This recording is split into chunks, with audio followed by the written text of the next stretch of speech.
Dans de nombreux couples africains aujourd'hui, la grossesse survient très rapidement après le mariage. Pour certains, c'est une joie. Pour d'autres, c'est une pression silencieuse que personne n'ose nommer. Dans cette vidéo profonde et éducative, nous abordons une réalité sensible mais réelle. Pourquoi tant de grossesses arrivent juste après le mariage dans certains couples africains, et ce que cela révèle sur la pression culturelle, la peur du rejet, le manque de communication, l'ignorance autour du corps et les croyances religieuses mal comprises.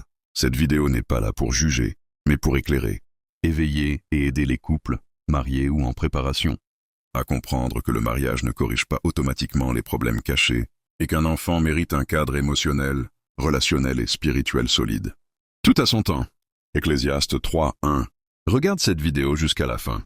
Le message final peut changer ta manière de voir le mariage et la parentalité. Si ce contenu te touche, aime la vidéo, partage-la et laisse un commentaire. Abonne-toi à Amour Durable pour bâtir des relations saines, conscientes et durables. Avant de commencer, j'aimerais te demander une chose. Écoute cette vidéo avec un cœur ouvert, sans juger, sans accuser, sans te défendre.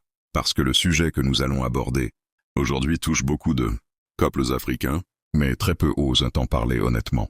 Pourquoi voyons-nous aujourd'hui autant de grossesses dans certains couples africains, juste après qu'ils aient décidé de se marier? Est-ce toujours un choix?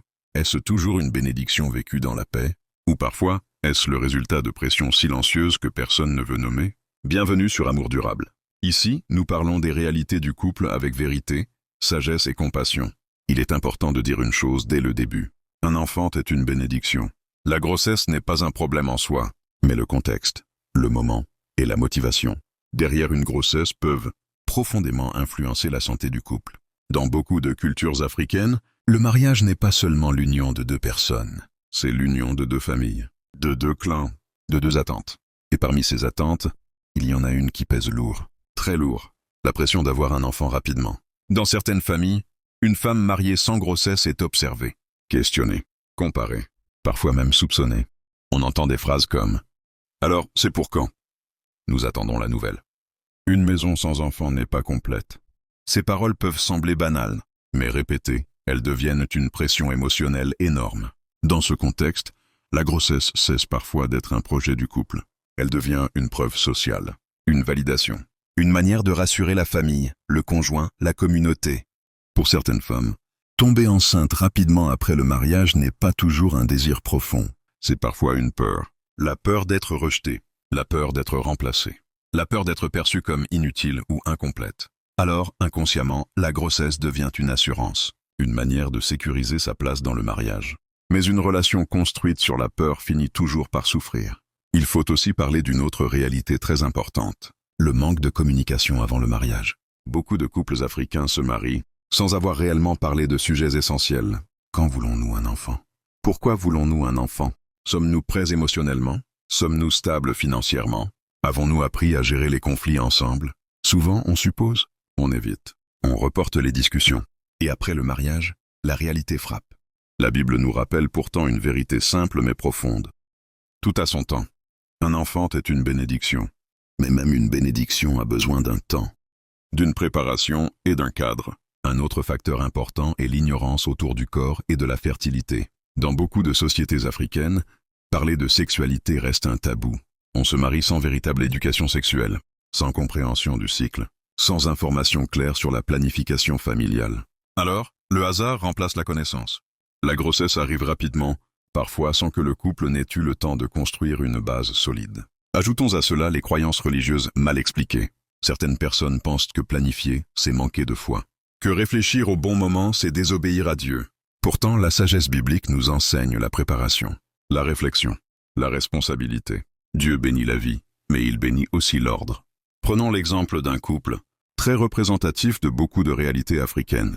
Jean et Aline se sont mariés avec joie. Ils s'aimaient, mais ils n'avaient jamais parlé sérieusement de l'arrivée d'un enfant. Quelques mois après le mariage, la pression familiale a commencé. Les questions, les attentes, les comparaisons. Quand Aline est tombée enceinte, tout le monde a célébré. Mais à l'intérieur du couple, quelque chose manquait. Ils n'avaient pas encore appris à communiquer calmement. Ils n'avaient pas encore appris à gérer les conflits. Ils n'avaient pas encore construit leur intimité émotionnelle. La grossesse a apporté de la joie, oui, mais aussi de la fatigue, du stress, des tensions. Et ils se sont rendus compte trop tard que l'enfant était arrivé avant que le couple ne soit vraiment prêt. Ce n'est pas un jugement. C'est une réalité que vivent beaucoup de couples. Le mariage ne guérit pas les problèmes cachés. Il les révèle. Alors, que faire? Quelles leçons tirer de tout cela? La première chose, c'est de comprendre que le couple doit rester le centre. Pas la pression familiale, pas la société, pas la comparaison. La deuxième chose, c'est de parler avant de se marier. Parler honnêtement, sans peur, sans tabou. La troisième chose, c'est de se former. Comprendre son corps, comprendre la parentalité. Comprendre que devenir parent est une responsabilité, pas seulement une étape culturelle. La quatrième chose, c'est de se rappeler que la valeur d'une femme ne se mesure pas à sa capacité immédiate à enfanter. Et la valeur d'un mariage ne se mesure pas à la rapidité d'une grossesse. Un enfant doit être le fruit d'un amour prêt à accueillir une vie. Pas un moyen de prouver quelque chose aux autres. Si cette vidéo t'a touché, prends un moment pour réfléchir à ta relation. Pose-toi les bonnes questions. Parle avec ton partenaire. Et surtout, n'oublie jamais ceci. Un mariage durable se construit d'abord entre deux personnes conscientes, unies et préparées. Si tu penses que ce message peut aider quelqu'un, partage-le. Laisse un commentaire. Et abonne-toi à Amour Durable. Parce que l'amour durable commence par la vérité. Ne manquez pas la prochaine vidéo Pourquoi tant des grossesses avant le mariage.